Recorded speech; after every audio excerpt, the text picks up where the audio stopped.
And open to the book of Judges.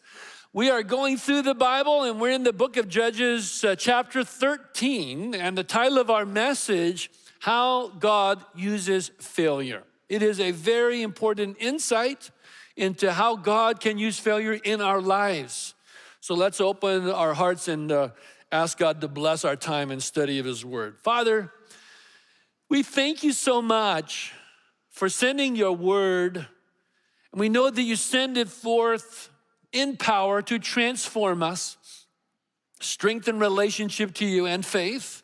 So we open our heart to you, we open our word we want to receive from you today. In Jesus' powerful name, amen. All right, the book of Judges is so called Judges because it's a series of deliverers. That's what a judge is called in this book. And the condition of things, just a little bit of backstory to it, is that it tells us that when Joshua was leading Israel, they did well. They followed the Lord fully. And the blessing of God, the strength on the nation, it was so amazing. But then it says that generation of leaders passed from the scene. A new generation followed after them, it says, that did not know the Lord, nor all the works that God had done for Israel, which is to say, they didn't have a relationship. They didn't know God. Therefore, they had no foundation for faith. And the end result was that they went after the gods of the world, the gods all around them, the gods of the world that were worldly in every worldly sense.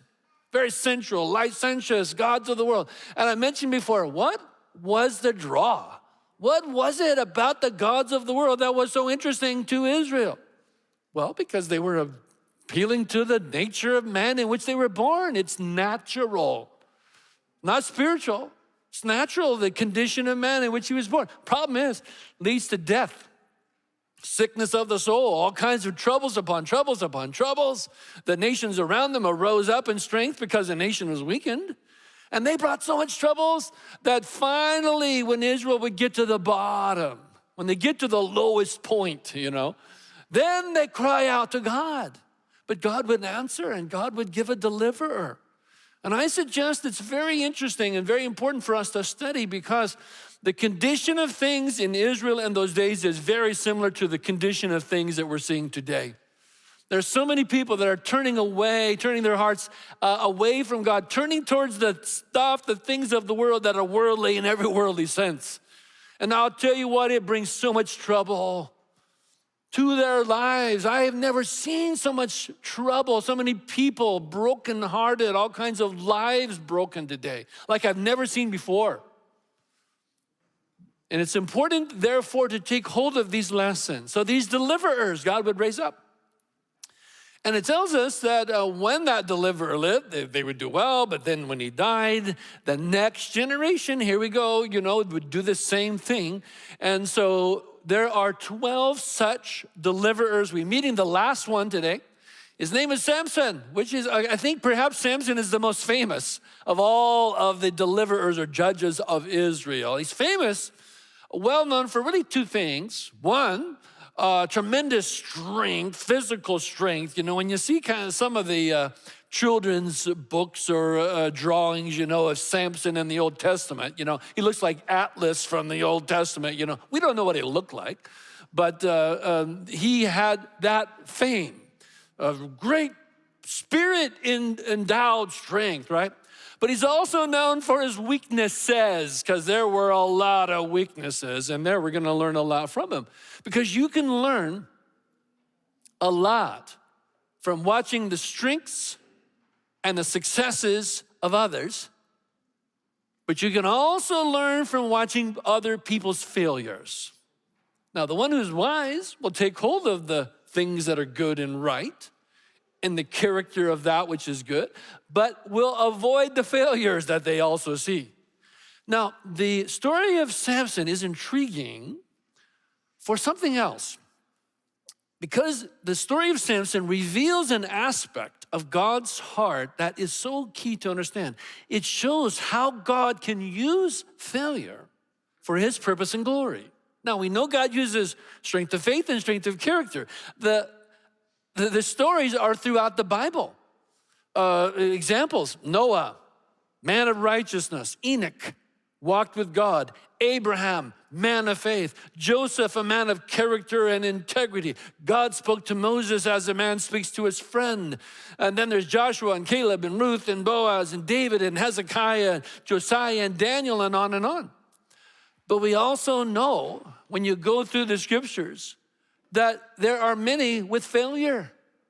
The Bible tells you the good, bad, and ugly, because there's a lot to learn from the failures in the Bible. Noah got drunk and humiliated himself.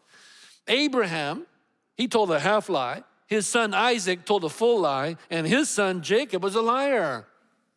Moses killed an Egyptian. David sinned with Bathsheba, was infamous.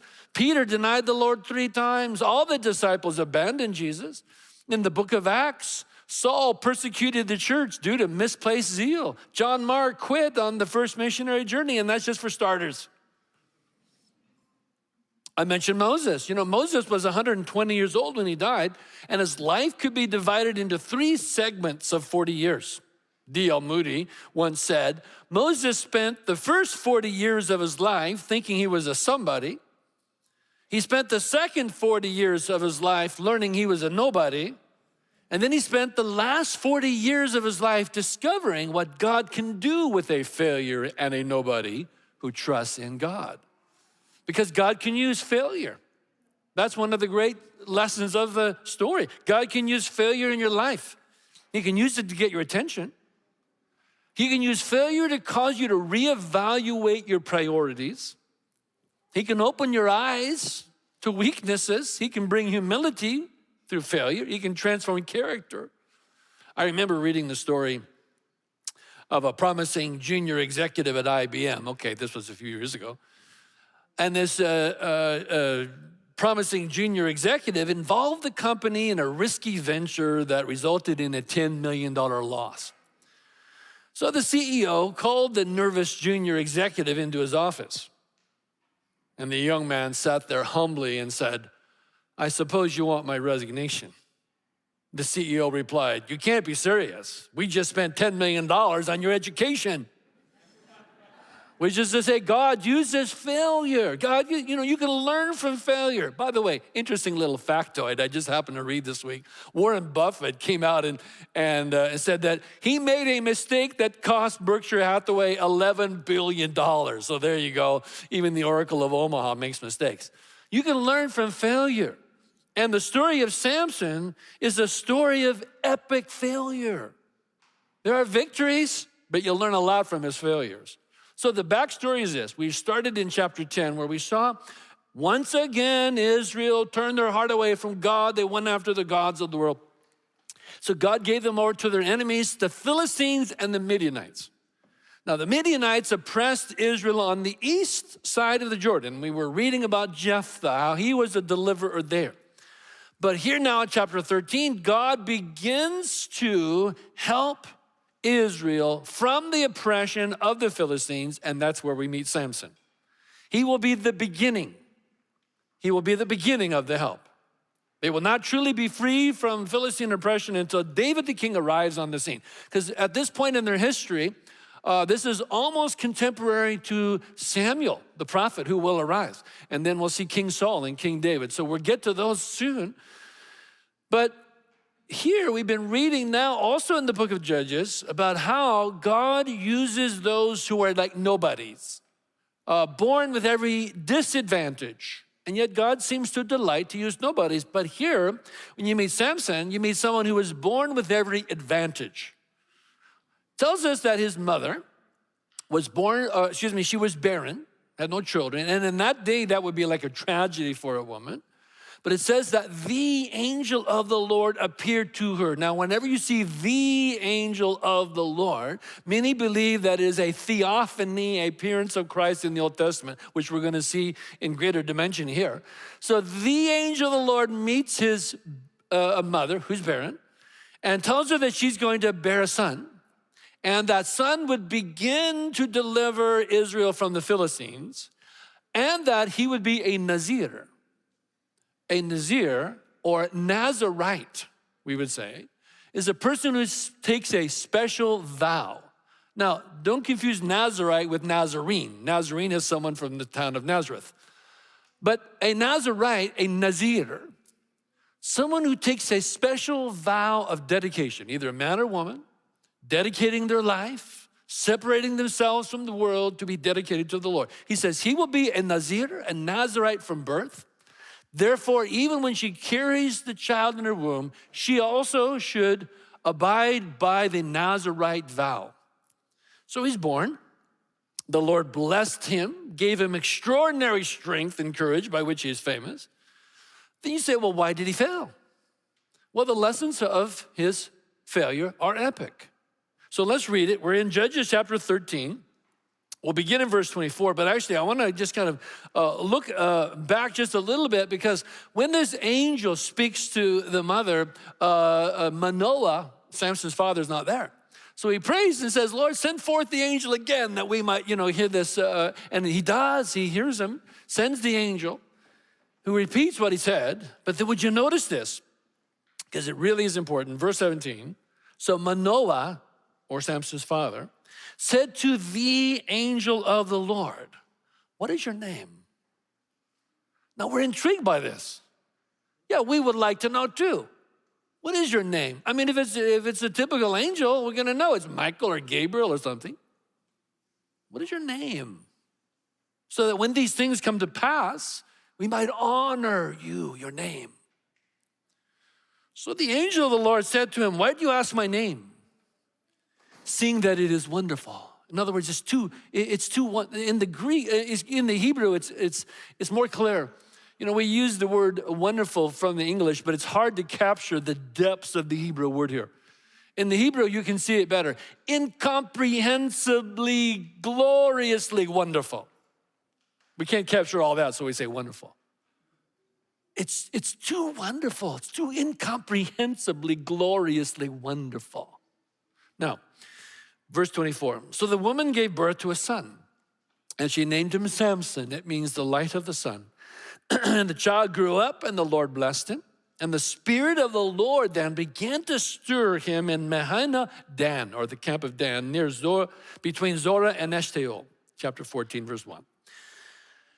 Then Samson went down to Timnah, and he saw a woman there in Timnah, one of the daughters of the Philistines. Okay, here we go. Now we're going to start seeing the weaknesses of Samson. And one of the weaknesses of Samson is that he's got a thing for Philistine women. This is a great problem. It is a weakness for sure. He's got a thing for Philistine women. So it says, verse 2, he came back and told his father and his mother, I saw a woman in Timnah, one of the daughters of the Philistines. Now, therefore, get her for me as a wife. Now, you might look at that and say, well, that sounds a little bossy to me. Well, you're right. It's insolent and bossy. Here's another weakness, problem with authority. So his father and his mother said, see, they tried to dissuade him. Is there no woman among the daughters of your relatives or among all of our people that you're going to have to take a wife from the uncircumcised Philistines? Now, when you read uncircumcised Philistines, you have to read it with a certain disdain in your voice. What? There's not a woman amongst Israel that you go and have to take a wife from these uncircumcised Philistines? But Samson said to his father, go get her for me, for she looks good to me. Literally in the Hebrew, it means, this looks right in my eyes. Okay, we're gonna look into this.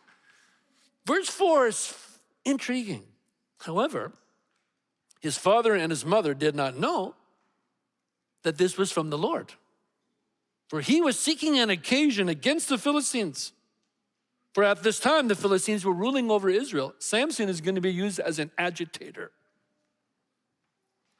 So Samson went down to Timnah with his father and his mother and came as far as the vineyards of Timnah. Now, right away, we have a problem here. We're going to see that part of the Nazarite vow, that vow of dedication to the Lord, is to separate yourself from all things having to do with wine, grapes, vineyard of any type. What is he doing here in the vineyard? Right away, you see, this is not, no, you're not abiding by the vow of the Nazir. But he's in the vineyards of Timnah, and behold, a young lion comes charging toward him. Now we're going to see the strength. It says the Spirit of the Lord came upon him mightily, so that he tore with his bare hands. He tore him like one would tear a kid, though he had nothing in his hand. Now he did not tell his father and his mother what he had done, because you're not supposed to touch anything dead. So he went down and talked to the woman, and she looked good to Samson. This looked right. So later when he returned to take her, he turned aside to look at the carcass. I mean, this was an interesting thing that had happened, so he wants to see what this lion looks like now. It's been quite some time, and it's a carcass. And it says that when he looked at the lion, behold, there was a swarm of bees that had settled into the carcass, very like, in the rib cage. And that there was honey there in the body of the lion. So he scraped the honey out of a dead carcass. You're not supposed to touch anything dead. But I'm just telling you, honey out of a dead carcass is just not good honey. But he scrapes the honey into his hands, and he goes on eating as he went, and then he gave some to his father and his mother. And they ate it. But he didn't tell them that he had scraped the honey out of the body of a dead lion. Yeah, that'd be a story. Then his father went down to the woman, and Samson made a feast there, for the young men customarily did this. 7 days feast. And it came about that when they saw him, that they brought 30 companions to be with him. In other words, he doesn't have any friends, so the Philistines provide the friends too. So then Samson said an interesting thing. Let me propound a riddle. If you indeed can tell it to me within the 7 days of the feast and find it out, then I will give you 30 linen wraps and 30 changes of clothes, which in those days would be worth a tremendous amount. But if you are unable to tell me, then you give me the 30 linen wraps and the 30 changes of clothes. So they said, fine, go ahead. Propound your riddle that we may hear it. So he said it to them. Out of the eater came something to eat. Out of the strong came something sweet. Now we have the answer key. We know what it is. But they couldn't figure it out. They couldn't tell the riddle in 3 days even. So then it came about on the 4th day that they said to Samson's wife, look, entice your husband that he may tell us the riddle, lest we burn you and your father's house with fire. These people are not nice. Have you invited us to impoverish us? Is this not so? So Samson's wife wept before him. You only hate me. You don't love me. You have propounded a riddle to the sons of my people. You have not told it to me. And he said to her, behold, I have not even told my father and my mother. Why should I tell you? But she wept, and she kept weeping all the time of the 7-day feast while it lasted. And it came about on the 7th day that he told her because she pressed him so hard, which is to say she nagged him till he couldn't take it anymore. And then she told the riddle to the sons of her people. So the men of the city then on the 7th day before the sun went down, they said, what is sweeter than honey? And what is stronger than a lion? They solved the riddle. And he said, if you had not plowed with my heifer, you would not have found out this riddle. Note to all the men in the room, do not use that phrase at home at all. But then the Spirit of the Lord came. Now he's going to use these weaknesses. The Spirit of the Lord came upon him mightily. He went down to Ashkelon, killed 30 of them, took their spoil, gave the changes of clothes to those who told the riddle. But he's angry. And his anger burned, and he went to his father's household, leaving his wife. They did not consummate the marriage. Samson's wife was given to his companion who had been his friend. All right, this is the part of the story I want us to look at. There's so much to apply. And I want us to start by looking at this angel who makes this declaration, whose name is incomprehensibly, gloriously wonderful. I tell you, this is a great lesson, because if Samson would have honored the way his father wanted to honor that name, if Samson would have honored that name, I tell you what, his life would have been so much different. So it's a great lesson. Honor his name. Honor his name is wonderful. I will show you there's a connection. And there is a necessity of doing the same today. Honor. His name is ingloriously wonderful. Incomprehensibly, gloriously wonderful. Honor him. So Manoah's heart is right. He wants to honor his name, but it's too wonderful. It's too high. And I suggest to you that there is no other name given amongst men by which we must be saved. You honor his name as wonderful, and God will honor you. Let me give you a fascinating verse. You know, every Christmas we read of the prophecy of the coming Messiah. And in Isaiah chapter 9, verse 6, famously, every Christmas we read it, and it says, and his name shall be called, you already know what the next thing is. His name shall be called Wonderful. It's the exact same word. That's how we know that connection is so. His name shall be called incomprehensibly, gloriously wonderful. Notice Isaiah 9:6. A child will be born to us. A son will be given to us. And the government will rest on his shoulder. And his name shall be called Wonderful, Counselor, Mighty God, Eternal Father, Prince of Peace. After the resurrection, when Peter and John were on their way up to the temple, they saw a man lame from birth begging alms.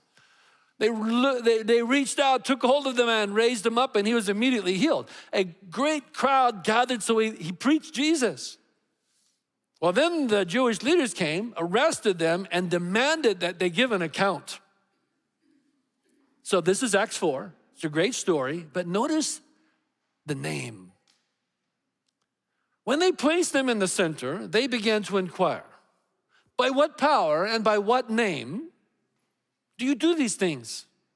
So Peter, filled with the Holy Spirit, said to them, rulers and elders of the people, let it be known to all of you and to all of Israel that it is by the name of Jesus Christ, whom you crucified, whom God raised from the dead. By this name, this man stands here before you in good health. And then he makes this famous statement that is so important to grasp. And there is salvation in no one else. For there is no other name under heaven that has been given among men by which we must be saved. Such is the name. That's wonderful. In fact, in Philippians 2, it says, there is a name given that is higher than any other name. That at the name of Jesus, every knee will bow, every tongue confess that he is Lord, to the glory of God the Father. Here's another one out of Revelation 19. Okay, here's a scene out of Revelation that describes the end of the age, when the Messiah of Israel will come as the Redeemer, and the hope of the world will come at the end of the age. And his description is so important because it speaks of the name. Notice Revelation 19, verses 11 to 16. I saw heaven opened, and behold, a white horse, and he who sat upon it is called Faithful and True. His eyes are a flame of fire. On his head are many diadems, and he has a name written on him which no one knows except himself. That is an intriguing description. Yes, because it is incomprehensibly, gloriously wonderful. Then it says, and on his robe and on his thigh he has a name written, King of Kings and Lord of Lords. For such is the power of his name. If Samson would have just honored his name as wonderful, it would have saved him so much trouble. And I suggest that's one of the things that's happening today. His name is not honored. So we see, back to Judges, we see great life lessons that come from the story. Notice this. Here's a life lesson. See right as God sees right. See, Samson goes down to Timnah, sees this woman, one of the daughters of the Philistines. He comes back, tells his father and mother, get her for me. She looks right in my eyes. To me, this looks right. And right there, we are seeing the problem. Whatever a man sees that's right in his own eyes and does not take into account the way God sees it is going to be a lot of trouble. And in fact, it is the problem for what was happening in Israel in those days. It tells us in Judges chapter 17:6, in those days, there was no king in Israel. Everyone did what was right in his own eyes. And that's what caused trouble in Israel. And I suggest that we are living in times very much like that today. Is it not true? In the culture in which we are living, there are so many who call that which God calls good, they call it bad. They call it evil. There are so many today that call that which God calls evil, they call good. And God calls it out in Isaiah chapter 5, verses 20 to 21. Woe to those who call evil good and call good evil, who substitute darkness for light and light for darkness, who substitute bitter for sweet and sweet for bitter. Woe to those who are wise in their own eyes. I tell you, the point is we need a moral compass. We need a moral bearing. Let's step back and see the big picture of the thing. If you believe there is a God of heaven, let's see the big picture. If you believe that there is a God in heaven and that God sent his son from heaven to be the light of the world, and you take hold of that light for your life, should it not change how you live? See, if you have a faith in God, that he sent his son to be the light and you take hold of that light, it should change how you live. If you have faith in God,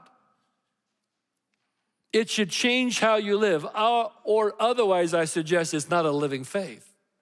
We need a moral compass. We need God to show us the way to walk. Notice, let me give you some great verses out of Psalm 119.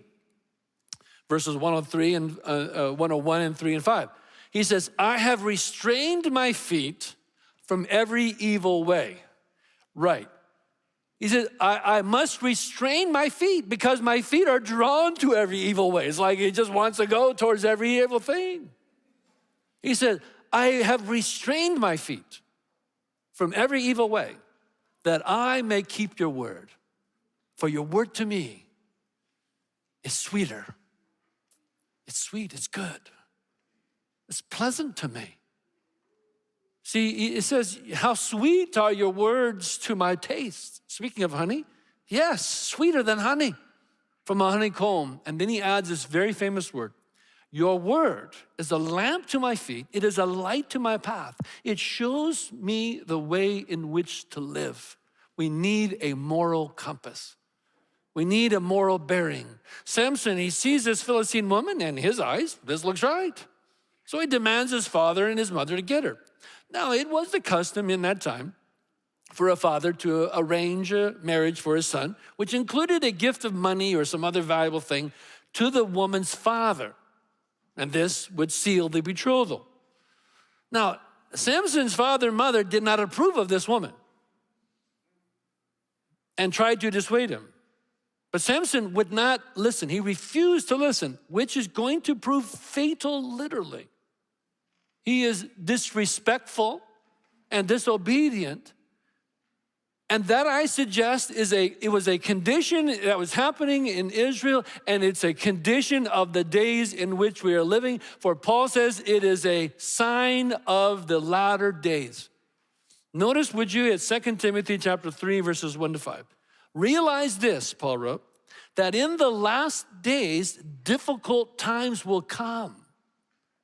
There will be an increase of trouble. Do you see the connection to even what was happening in Judges? There will be an increase of trouble in the latter days. And here's why. Because men will be lovers of self, lovers of money, boastful, arrogant, revilers, disobedient to parents. It's a condition of the latter days. I'll tell you what, is it not true when you look around at what's happening in our culture and society all around us? Is there not a disrespect and a disobedience of parents in epic proportions? It is a condition of the latter days. And it says, they will be without self-control, haters of good, lovers of pleasure rather than lovers of God. Avoid men like that, which is the right word. So now, back to Judges. Here's another lesson that we can gain from this, and it's a deep insight. God can use difficult people.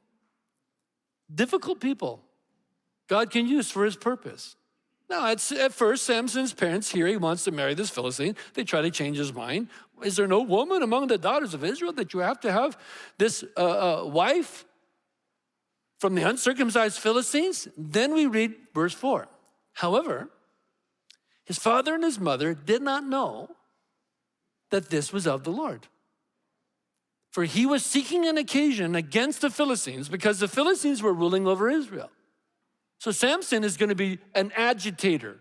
He's going to be a difficult person to the Philistines. He's going to be an agitator. Now, some look at this and say, how can this be of the Lord? Does God cause wrongful intent? And I suggest to you that he most certainly does not. But by his sovereign hand, he can use all things for his glory, even evil intent. But woe to the one through whom it comes, for it will cost Samson dearly, and it will cost anyone dearly who does not grasp the depth of that point. Let me give you a tremendous verse out of Proverbs chapter 16. Tremendous chapter. Proverbs 16, listen, it's very deep. All the ways of a man are clean in his own sight. All right, that's the very thing we've been reading.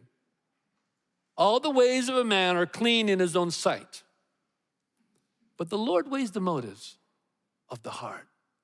The Lord knows the heart. A man thinks everything he does is right. But God weighs the motives. And then he adds this deep insight because it's like a warning. Listen, the Lord has made everything for his own purpose, even the wicked, for the day of evil. That is interesting. God makes everything for his purpose, even the wicked. I cannot tell you how many times I've answered the question, why is there evil?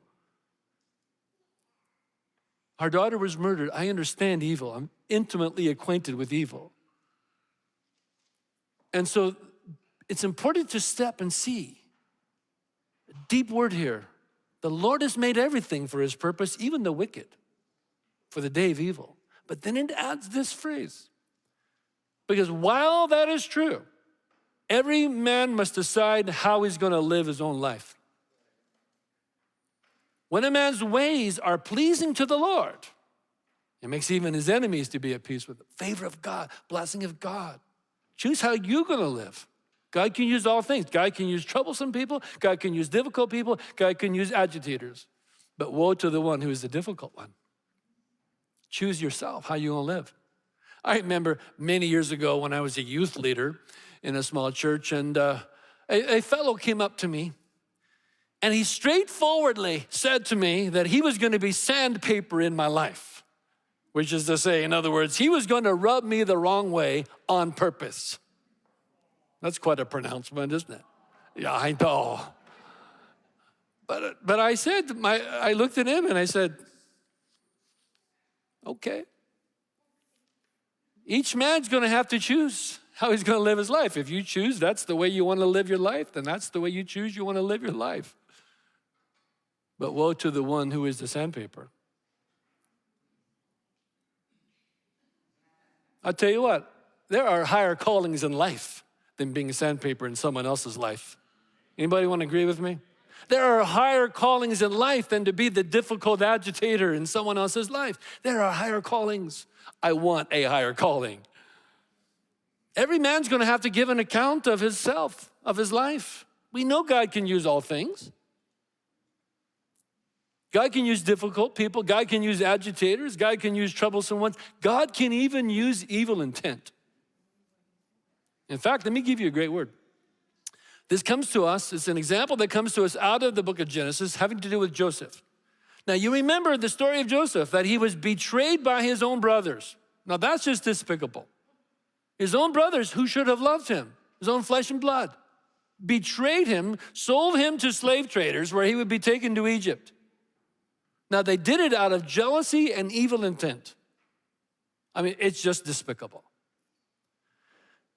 But then we read in the story that this is the very thing that God used to bring about a greater purpose. Such a tragic, despicable thing was the very thing that God used to bring about a greater purpose.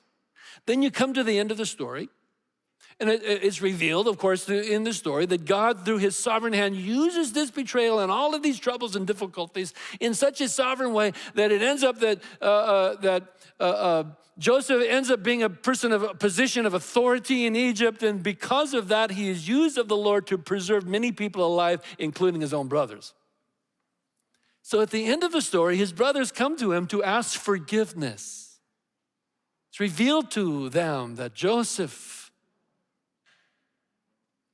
is now the one that saved their lives. So they come to ask forgiveness. And that's where Joseph reveals this amazing deep insight. This is Genesis chapter 50, verses 20 to 21. After they ask for forgiveness, he says, as for you, you meant evil to me. Now, whenever you quote someone from the old, quote anyone, it's important to understand how did they actually say it. Because there's a lot of different ways this could be said. Did he say it with bitterness?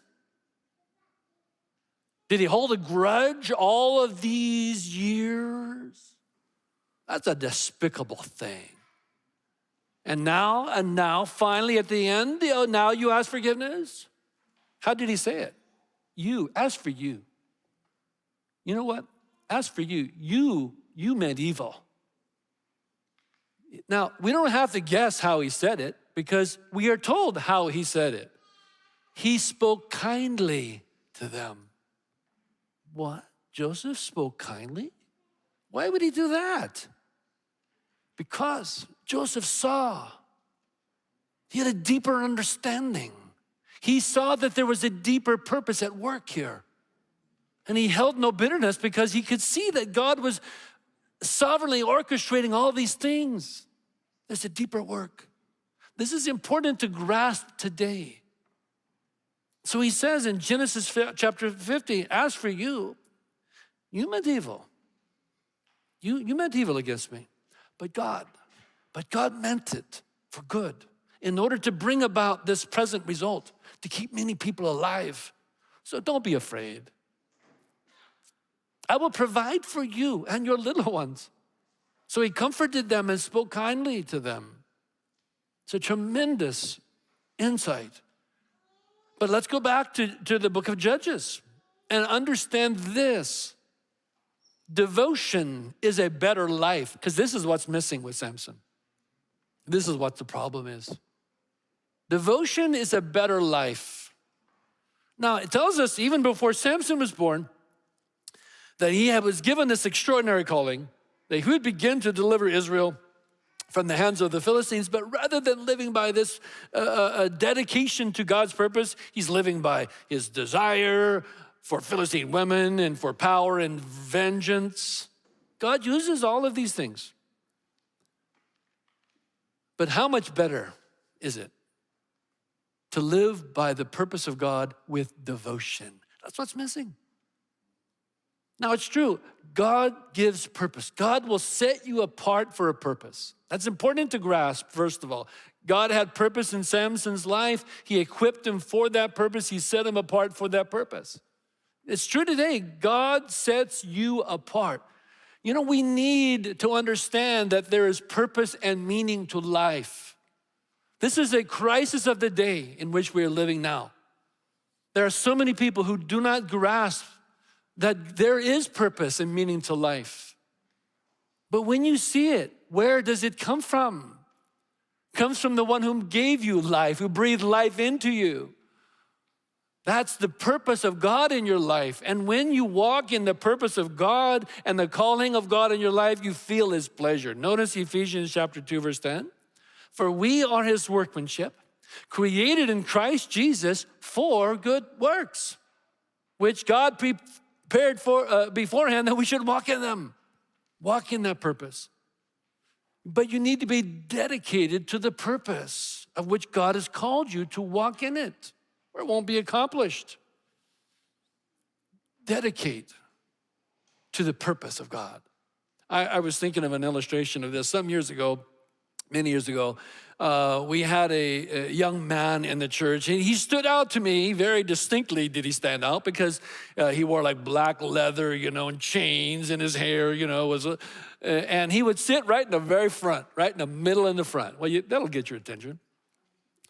So I was intrigued, and so I met him, and I said, hey, let's have lunch. So he said, sure.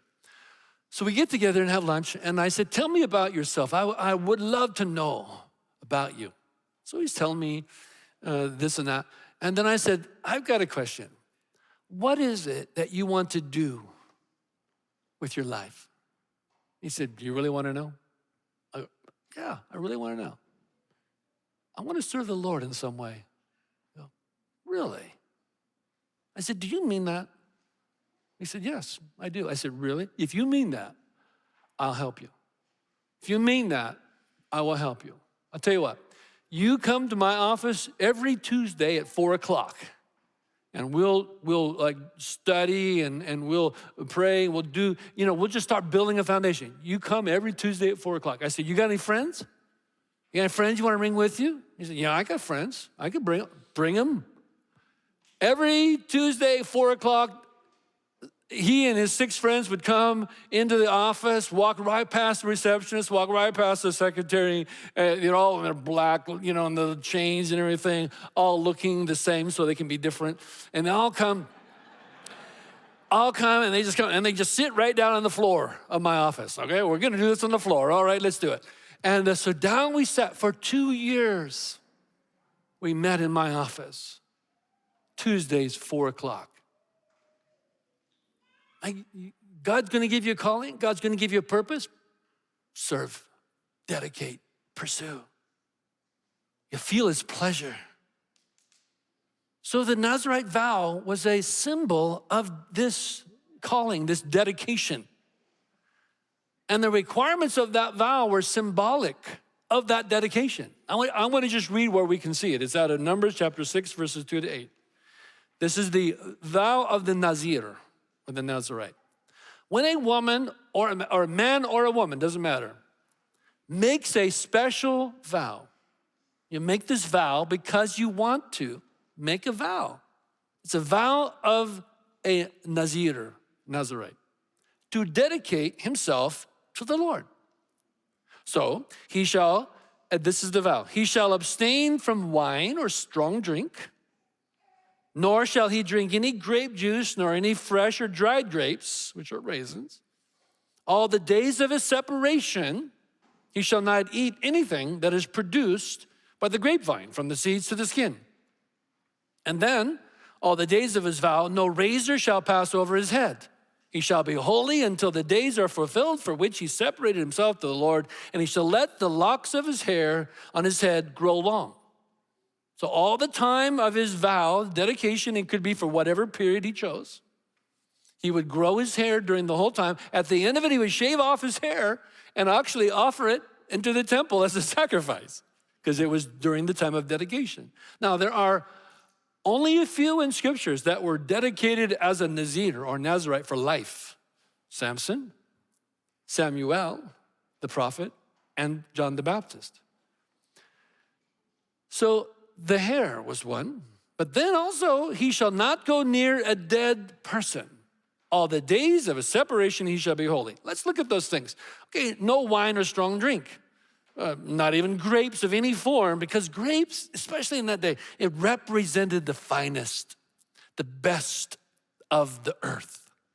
And so the idea was that a Nazir, a Nazirite, would separate himself from the finest things of the world so that he could have the finest things of God. Are there finer things of God? Are there deeper things, finer things, finest things that one could have? Yes, there are. And so the Nazir separates himself from the finest things to have the finest things of God. Now, wine, grapes, etc., was a picture, even raisins in those days, pictured the finest things. Now, I suggest it's actually true today in the sense that wine kind of represents the finest, When you go to a really, really fancy restaurant, they might likely have a sommelier. A sommelier is a wine steward. His whole thing is he's an expert at wines. And so, he comes table by table and has a nice discussion with them. What is it you would like for dinner this evening? Oh, you're going to have duck à l'orange. In that case, you're going to want to have this wine from this vineyard from this year. It's the best, It's the finest of the fine. You might say, well, how do you know this, Pastor? Well, I used to work in a restaurant like this. So I know I couldn't afford it, but I love to see such things. The finest of God is offered to those who would say, I don't want the finest things. I want God. And then no cutting of the hair. The growing of the hair long was a symbol. Now, in the 60s, growing one's hair long was also a symbol, but it was a symbol of rebellion. Now, I know all about the 60s. I read all about it. But it was a symbol of growing long. And actually, I will be honest, I actually tried to grow my hair long, but my hair was so wiry. Yeah, it didn't symbolize rebellion. It symbolized weird because it just didn't look right. But the Nazir, the Nazarite, would grow his hair long as a symbol everyone could see. Oh, you're taking the vow of the Nazir. You've dedicated yourself to the Lord. That's good. Bless you. Wonderful. See, it's so encouraging to see dedication. It's so inspiring to see dedication. And I suggest to you that it's very true even still today. It's very inspiring because dedication and devotion is something you can see, you can sense in the Spirit. Wouldn't it be glorious? Here's my prayer, my vision. Wouldn't it be glorious? Let's imagine now somebody comes here to this church and they visit, right? And they sit down and they look around. Wouldn't it be glorious if they looked around and they said, there's something happening here. There is something here. These people, this is for real. This is for real. People can sense real. People know real. Wouldn't that be glorious? Because that's the idea. They can see it. It's right there. And it's inspiring. People want to see real today.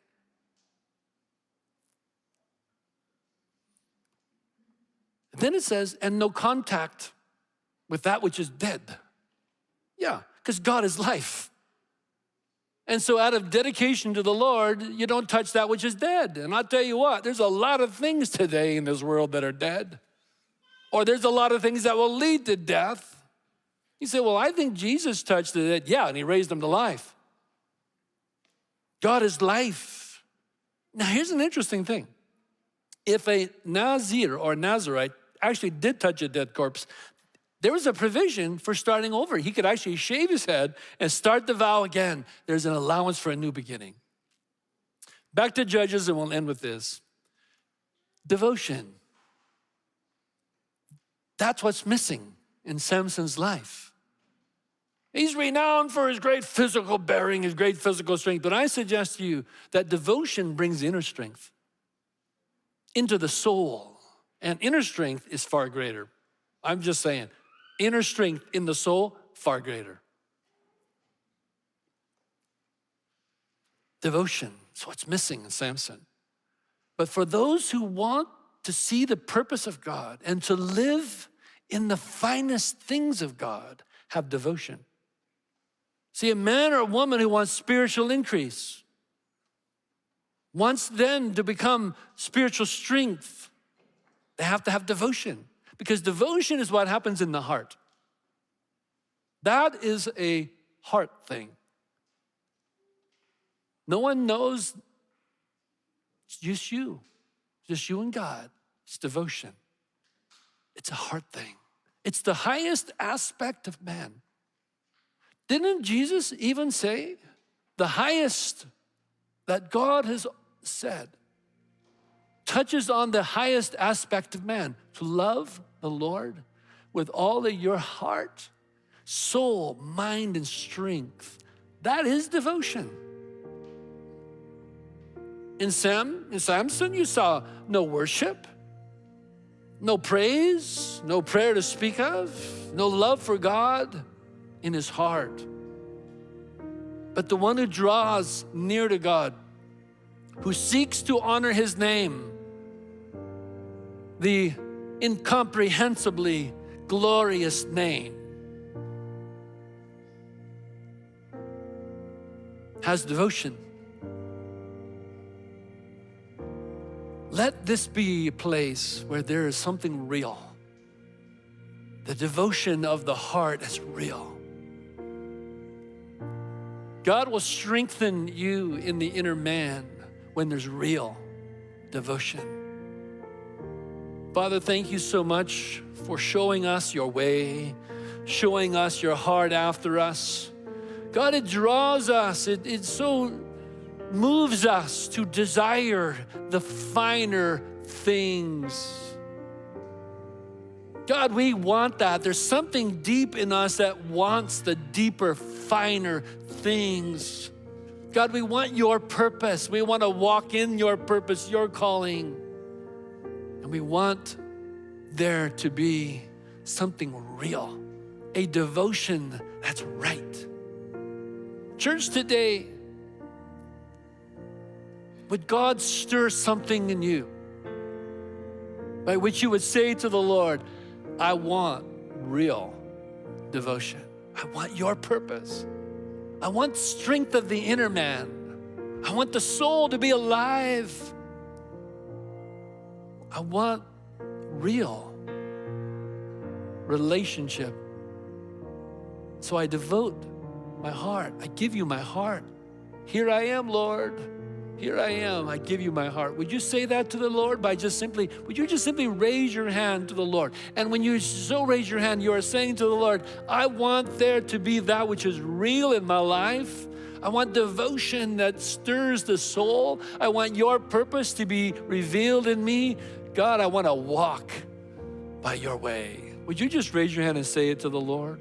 Father, thank you for everyone who's moved of the Lord, responding to your Spirit, stirring us now. And so, Father, we give you thanks and honor. We honor that name.